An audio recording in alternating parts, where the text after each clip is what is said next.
This is Newsline Weekend on radyo natin to 103.5 News FM.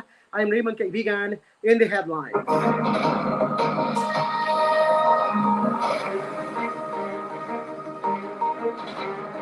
Marcos OK's national plan to improve governance. Marcos tells Anti-Poverty Commission to identify problematic areas and engage agencies. Oil prices seem to drop next week. Taguig calls on Makati for coordinated orderly transition of affected barangays following SC ruling. Taiwan extends visa-free entry for Filipinos until July 31, 2024. Global Hub calls for impartial probe into workers' rescue. Attack on photojournalist family may also be a case of mistaken identity, according to the police. And Janet Napoles and ex-Davao Solon convicted of graft and malversation over PDAF scam. The details.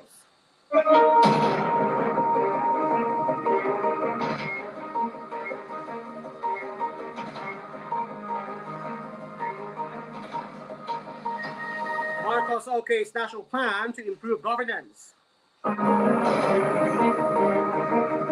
Ferdinand Marcos Jr., who chairs the National Innovation Council, has approved the 2022 to 2023 National Innovation Agenda and Strategy Document, a 10-year plan to improve the country's innovation governance, Malacanang said. Under the NIASD, the government aims to make Filipino proactive, smart, and innovative by improving the country's education and the healthcare system. It also plans to secure proper and affordable nutrition while providing income to local producers and further improve financial and digital literacy, as well as manufacturing and trade. NIC said that by 2032, Filipinos will have accessible energy resources, efficient, inclusive, and safe land, water and air transportation, as well as reliable government institutions.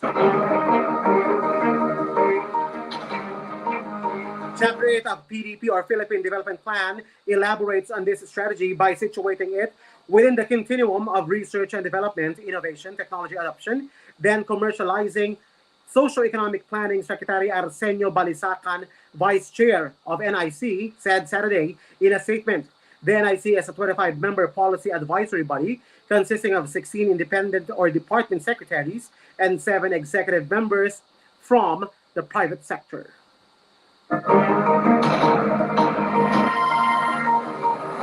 Meanwhile, Marcos tells Anti-Poverty Commission to identify problematic areas and engage agencies. President Ferdinand Marcos Jr. made his first marching order to the National Anti-Poverty Commission to identify problematic communities and engage with different government agencies to fully address the needs of Filipino indigents. Yung ibang mga lugar talagang hindi makabangon dahil walang tulong, walang kalsada, walang facilities, walang infrastructure, identify natin yon para puntahan natin kung ano man yung kailangan nila, Marcos said during the meeting on Friday, which coincided with the 25th founding anniversary of the NAPC. He also asked the NAPC to determine areas without farm-to-market roads, internet and reliable electricity and water supply, among other needs. So those are the things I think that the NAPC should be doing, Marcos said. Hanapin natin kung saan talaga yung problematic na area and then engage natin lahat ng ibang departamento para din the other departments can come in. Marcos also urged the NAPC to engage with other departments to consolidate and differentiate the work of the Commission. Present in the Commission's first unbanked meeting at Malacanang were Social Welfare Secretary Rex Gatchalian, Interior Secretary Benhur Abalos, Socio-Economic Planning Secretary Arsenio Balisacan, Technical Education and Skills Development Authority Secretary Suharto Mangodadato, and Presidential Peace Advisor Carlito Galvez Jr. Narigadon, the newly appointed Presidential Advisor on Poverty Alleviation was missing. He has yet to take his oath. According to the Presidential Communications Office, NAPSI lead convener Lopez Santos III told Marcos that the commission has already consulted with its members, the leagues of local government units, national government agencies, and basic sectors to set urgent tasks that are anchored in Philippine Development Plan 2023 to 2028. The development plan aims to reduce poverty from 18.1% to 8.8 to 9%.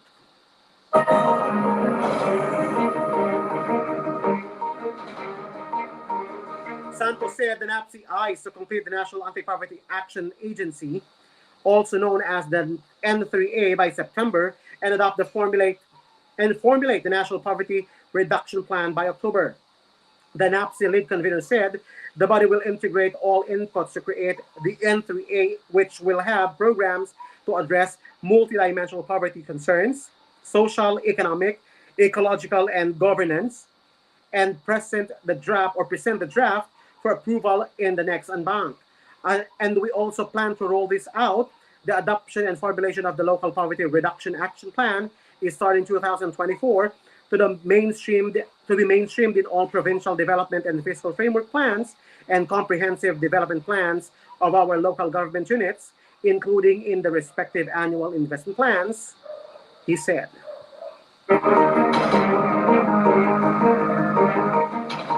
Meanwhile, assorted good news. Oil prices seem to drop next week. Fuel prices are expected to go down next week, according to Uni-Oil Petroleum Philippines. The cost of diesel and gasoline may decrease from 60 centavos to 80 centavos per liter.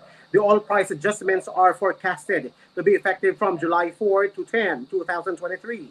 Meanwhile, Phoenix, Solane, and Petron announced a price rollback for liquefied petroleum gas and auto LPG product starting today, Saturday. Phoenix said its LPG will go down by 3 pesos and 70 centavos per kilogram, and its auto LPG by more than 2 pesos and 5 centavos per liter. Petron, meanwhile, said its LPG will also drop by 3 pesos and 70 centavos per kilogram, and its auto LPG by at least 2 pesos and 7 centavos per liter. Solane, on the other hand, said it will also implement a price rollback of 3 pesos and 73 centavos per kilogram for its LPG. The Department of Energy's LPG monitoring earlier said the price of household LPG in Metro Manila is estimated to range from 825 pesos to 1,103 pesos per 11 kilogram cylinder starting May 2. As of June 17, the Department of Energy's oil monitor showed a year-to-date net decrease for diesel at 3 pesos per liter and kerosene at 5 pesos and 15 centavos per liter. Gasoline, on the other hand, has a net increase of 6 pesos and 55 centavos per liter.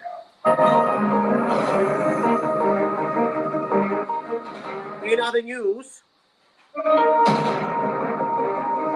Taguig calls on Makati for coordinated orderly transition of affected barangays following the SC ruling. The local government of Taguig City asked Makati City for a coordinated and orderly transition of affected villages in the Bonifacio Military Reservation following the Supreme Court's decision over their territorial dispute. The High Court denied Makati's second motion for reconsideration to challenge the court's 2021 ruling, which affirmed the BMR to be part of Taguig. Both cities claimed rights to exercise jurisdiction over the area. Taguig acknowledged the sentiments of affected residents from 10 barangays, saying, "We understand your fears and Taguig would be unable to give the social benefits you have been enjoying." While it said there will be challenges, the Taguig local government assured residents that the city is prepared to take on the responsibility of governing your communities with the same commitment and solicitude it has done with its 28 barangays. "We are not focused merely on social benefits," the city said. "Our vision includes making our citizens active participation in our city's progress by creating opportunities for businesses to grow and for jobs to flourish." In this light, we extend our hand to Makati for a coordinated and orderly transition, Taguig said. Our differences in this legal case should not deter from cooperating for our mutual benefit. We also call on all government agencies to initiate taking steps for a speedy and full transition. Makati's legal officer, Don Camiña, earlier said that the court decision will have far-reaching consequences on the stability of businesses in affected areas. He added that it could also prejudice the right to vote and the access to vital services of both Makati and Taguig residences.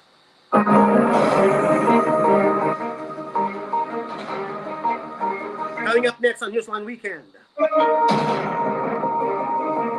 Taiwan extends visa-free entry of Filipinos until July 31, 2024.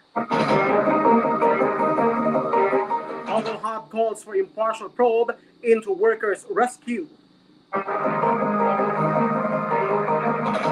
Attack on photojournalists and family may also be a case of mistaken identity, according to the police.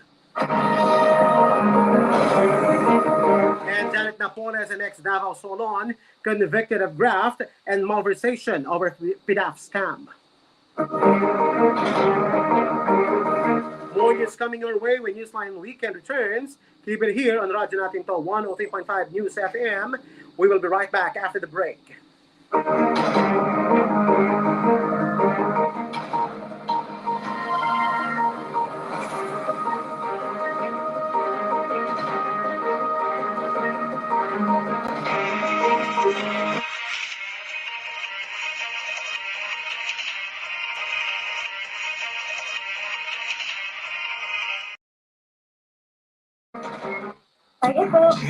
Evelyn.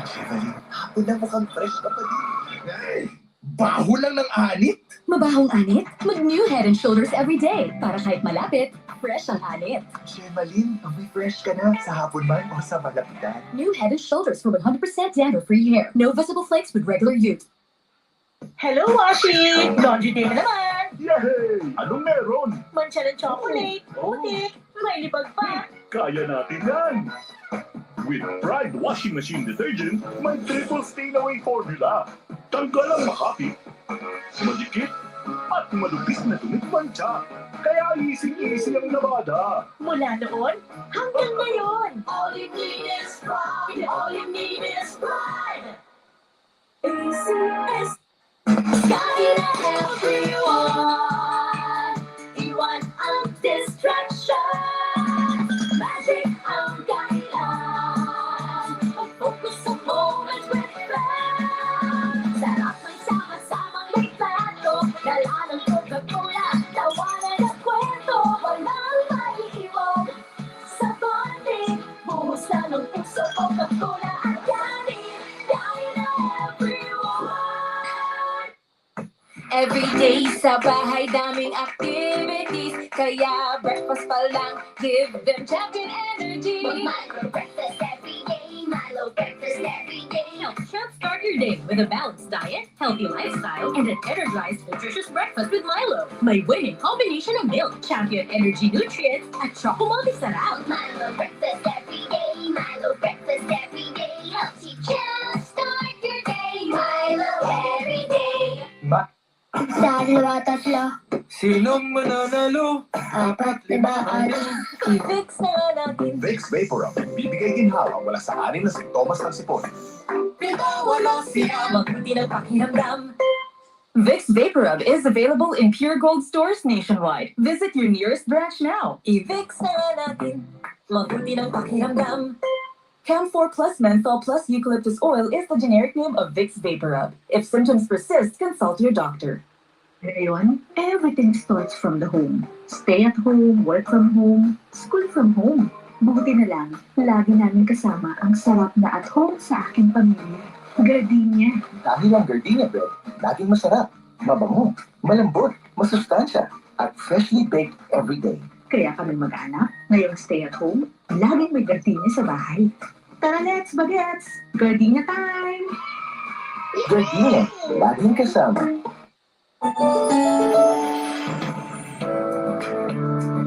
Sa mga millennials at young at heart, bagay na bagay sa inyo ang MX3 Plus. May CoQ10 at may L-carnitine. Sabayan pa ng workout at healthy diet. Kayang ma-achieve ang good health. Mag-MX3 Plus araw-araw para M-Extraordinary. Mahalagang paalala, ang MX3 capsule ay hindi gamot at hindi dapat gamitin panggamot sa anumang uri ng sakit. Kapag kintab na sahig ang pag-uusapan, dito na tayo sa number 1. Star Wax Floor Wax. Kintab ay to the max. Para mas mabilis ng sahig ko, kailangan tayo mga misis. Kapag kintab na pag-uusapan, dito na tayo sa number 1. Mag-Star Wax Wax, Star Wax Wax. Yan ang kintab na to the max, max, max. Star Wax, ang number 1 floor wax. May waterproof formula. Buhusan mo ng tubig, balikin tap ang sahig. Star Wax Wax, Star Wax Wax. Star Wax, di away ka. Star Wax ang number 1 kintab na to the max. Star Wax, ang number 1 floor wax. Gawa ng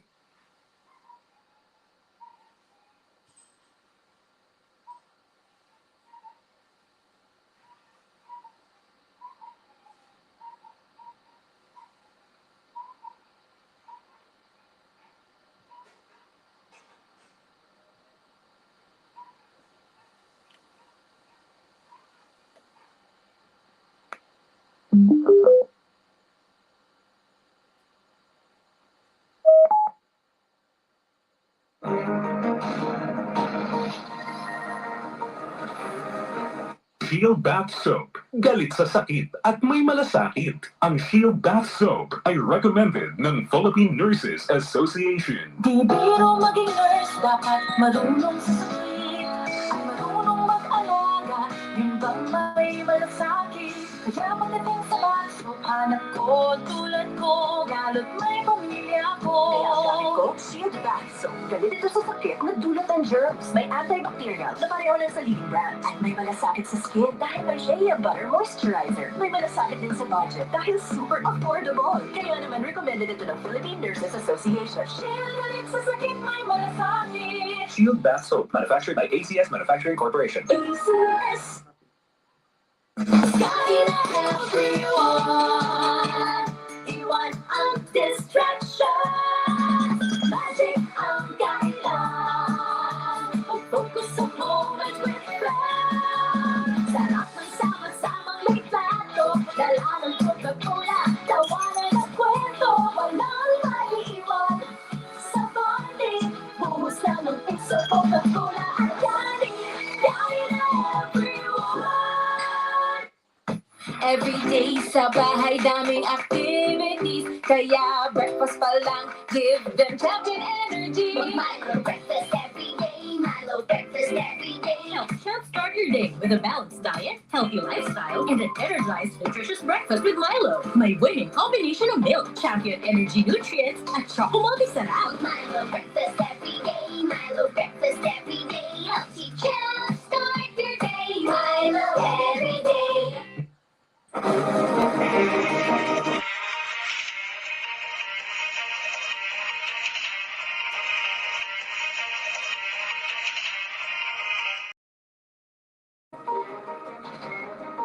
You're still tuned into Newsline Weekend on radyo natin to 103.5 News FM. I'm Raymond Kaibigan.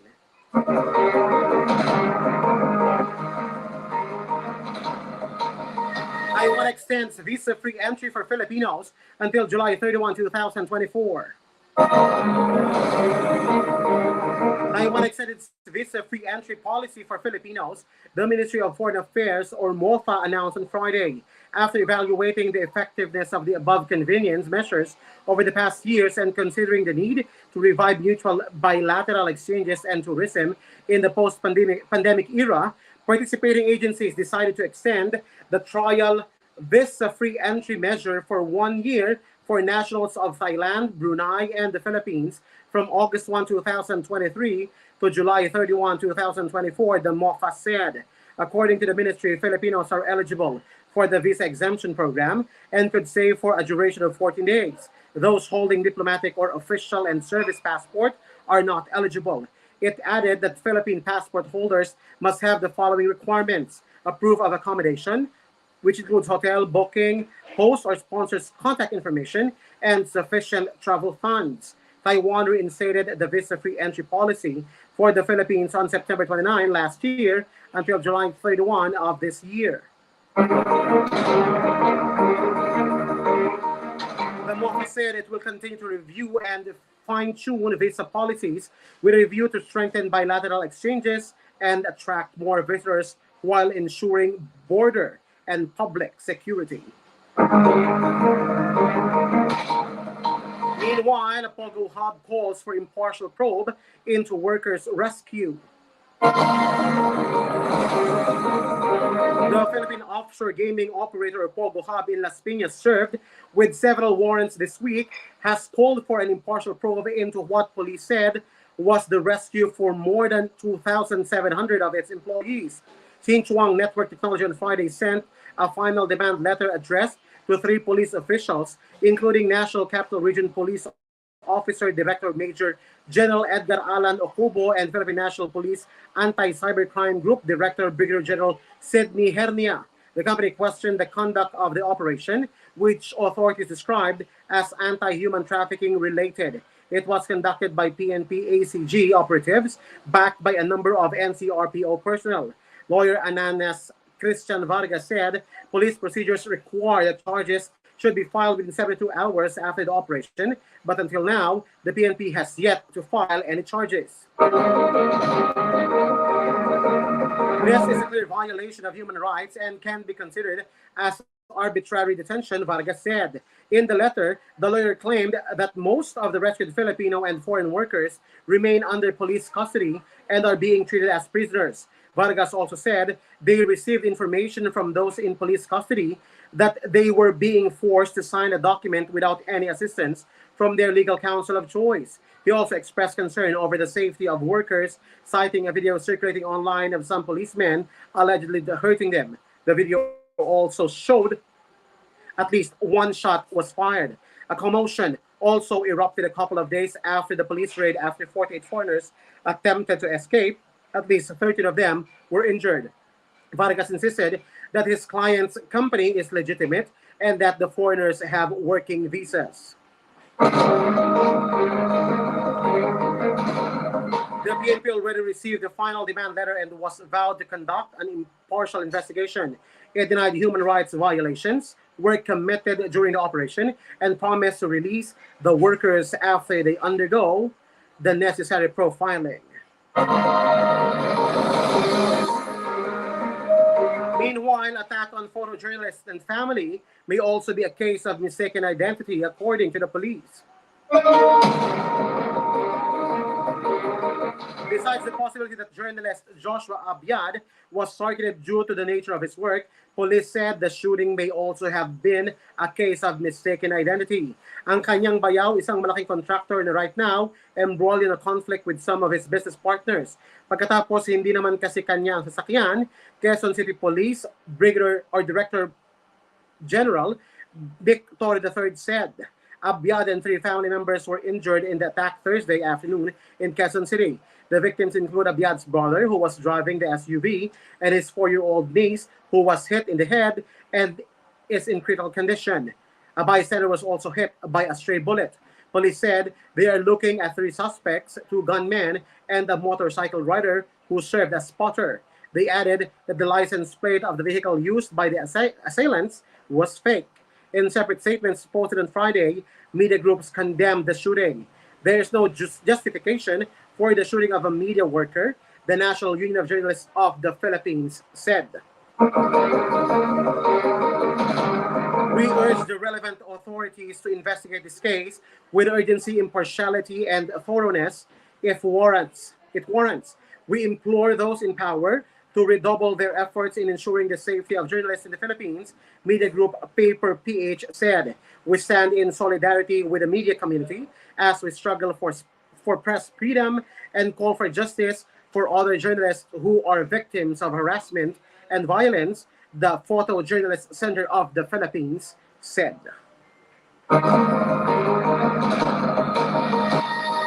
And finally, Janet Nib Napoles, an ex-Davao Solon, convicted of graft and malversation over PDAF scam.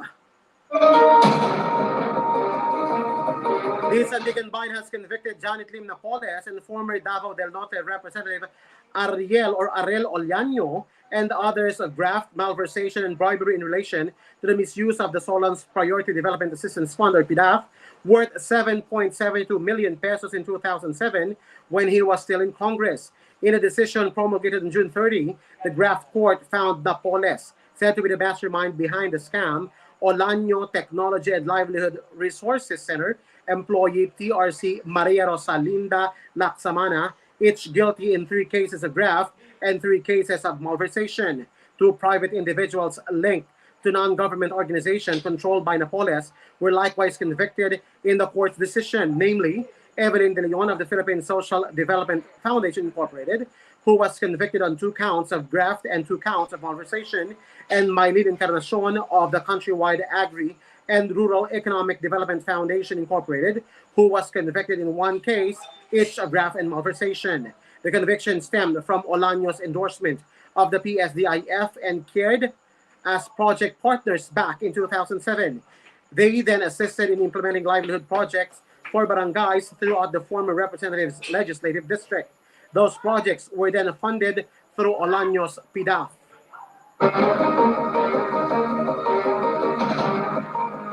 Napoles, Olano, and Laksamana were ordered to return a total of 15,440,000 pesos to the government, or twice the amount misused.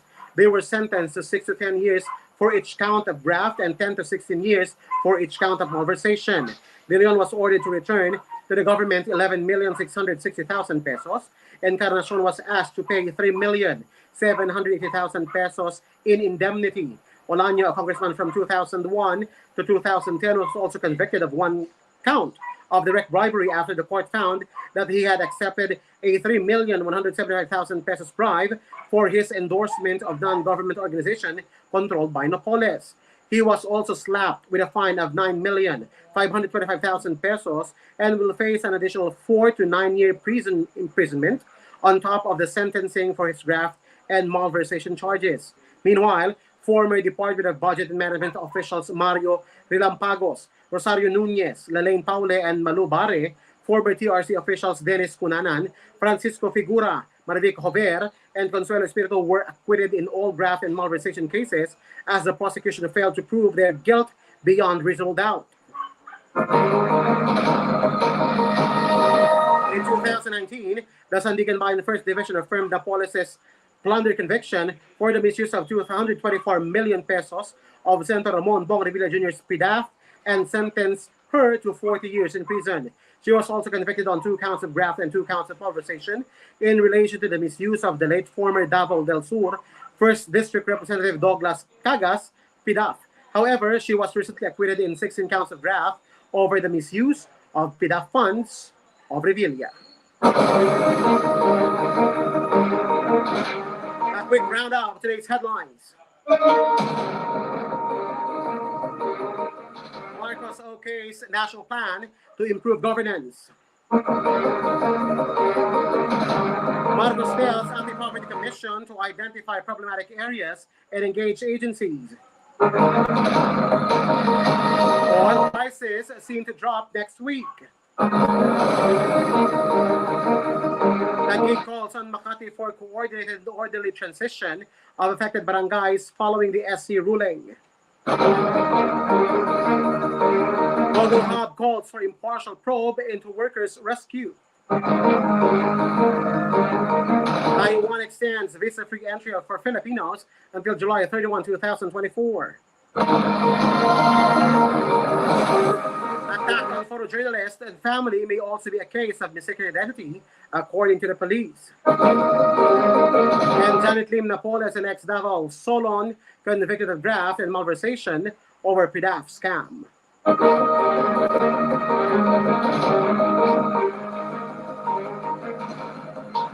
And those are the source-making headlines tonight, July 1, 2024. For Newsline Weekend, I'm Raymond Kaibigan. Keep it here on Radyo Natin to 103.5 News FM. Good evening.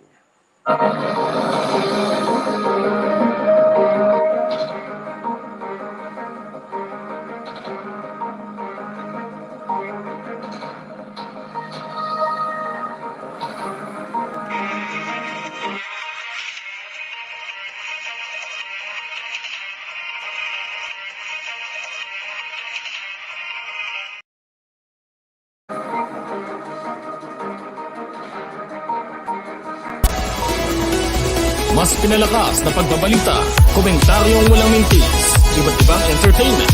Radyo natin to! Radyo natin